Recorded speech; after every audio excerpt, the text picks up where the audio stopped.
কত টাকার মুরগির ক্ষতি হয়েছে? আমার এখন নিম্নপক্ষে 30,000 টাকা।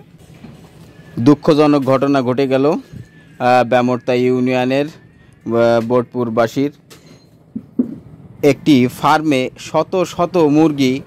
দেখেন কিভাবে একটা কুকুরে শত শত মুরগির প্রাণ ধ্বংস করে ফেলছে এবং একটা পরিবারের জীবিকা ও জীবন ধারণের একমাত্র অবলম্বন একটি ফার্ম সম্পূর্ণ মৃত অবস্থায়। আপনারা দেখেন কি অবস্থা।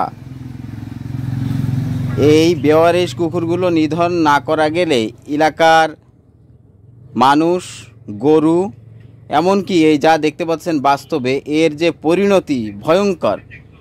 আমি প্রশাসন এবং বাংলাদেশ সরকারের দায়িত্বে নিয়োজিত বেওয়ারিশ কুকুর নিধনের কর্মরত কর্মকর্তাদের দৃষ্টি আকর্ষণ করছি।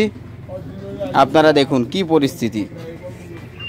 আপনার এই কত টাকার ফার্মে এই মুরগির ক্ষতি হয়েছে? আমার এখন নিম্নপক্ষে 30,000 টাকা, কম করে 30,000 টাকা। আপনার এই তো পুঁজি? এই পুঁজি আমার কোনো পুঁজি নেই, আর তার দোকানে ভাই বহুত আমার কাছে। এই কতদিন হয়েছে আপনি মুরগি তুলছিলেন? এই মুরগি তুলি আমি এই 7 বছর হয়েছে। এই মুরগি চালানো ছিল? আপনার এই 10 দিন 12 দিনই পড়েছে। কতগুলো কুকুর এসে আপনার? এই 5টা কুকুর? জি, 3টা হলো ভিতরে, 2টো হলো বাইরে। এই কুকুরগুলো সাধারণত পালে কে? পালে হলে খোকন দাদাকে বাড়ি সব ধারবাই নিয়ে গেছি, তাকে বাড়ি উঠেছে সব।